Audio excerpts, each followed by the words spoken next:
Hey, good evening. It's Pamela with some Bible Time with Pam, and I'm reading to you tonight from our little devotional, Our Daily Bread.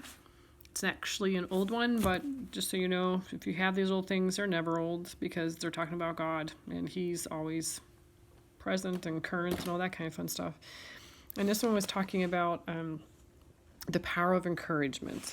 It said, when he was young, Benjamin West attempted to draw a picture of his sister, but he succeeded only in making a mess. His mother saw his creation, kissed him on the head, and remarked, "Why, it's Sally."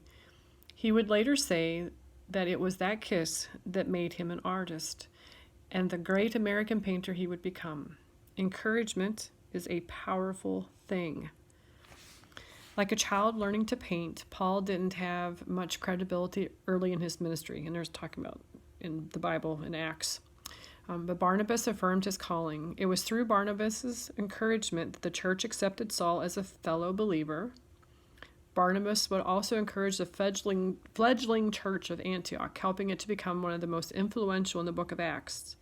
And it was through Barnabas's encouragement, as well as Paul's, that the Jerusalem church embraced the Gentile believers as Christians. So in many ways, the story of the early church is really a story of encouragement. And see, Paul, back in the day, used to crucify Christians. It was like a notch in the belt for him every time he would go into a home and rip out Christians and put them in jail and blah, blah, blah. And then God got a hold of him and said, "Okay, dude, this is what you're going to do now. You're going to be my missionary." And people were afraid of him, of course, because, hello, he'd been killing Christians and throwing them in jail, etc., etc. So it always shows that God can use anybody that he chooses to use to help spread his word. Anyway, it says the same should apply to our own lives. We might think encouragement is merely saying something nice to someone, but if we think that way, we fail to recognize the lasting power it possesses. It's one of the means by which God shapes our individual lives as well as the life of the church. Let's thank God for the moments we receive encouragement and strive to pass it on to others. And it says, how has encouragement shaped your life story in some way? Who encouraged you? And how did they do it? And how will you encourage someone in your life this week? I'm actually not going to read from Acts the verses that go with that story, but you can go read the book of Acts. It's pretty good. But I'm going to read from you out of Colossians 3.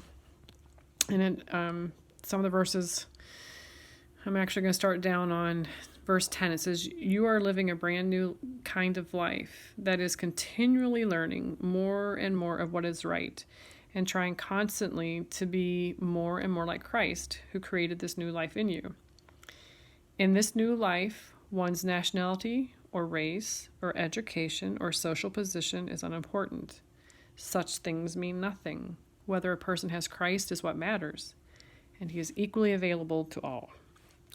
Since you have been chosen by God, who has given you this new kind of life, and because of his deep love and concern for you, you should practice tender-hearted mercy and kindness to others.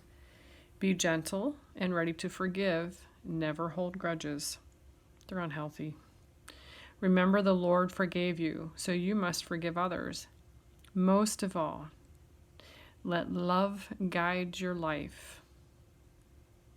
Let the peace of heart which comes from Christ be always present in your hearts and your lives." This is our responsibility and a privilege.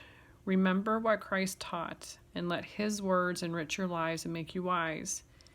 Teach them to others and sing them out in psalms and hymns and spiritual songs, singing to the Lord with thankful hearts.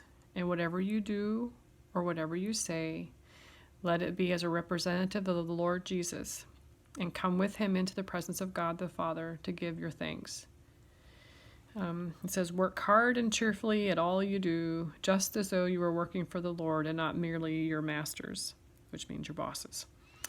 Remembering that it is the Lord Christ who's going to pay you, giving you your full portion of all he owns. He is the one you are really working for. It says, don't be weary in prayer. Keep at it. Watch for God's answers and remember to be thankful when they come. It says, make the most of your chances to tell others the good news. Be wise in all your contacts with them. Let your conversations be gracious as well as sensible, for then you will have the right answer for everyone. All right, I know it's going to be crazy these next few days because of everything that's going on, but just remember, respect each other, let each other use the brain that God gave us. Good practices, wash our hands, cough into our elbow. If you're sick, don't go out. Smile. Say hello. Remember to be kind. It goes a long way. All right, y'all. Have a good night. Mwah.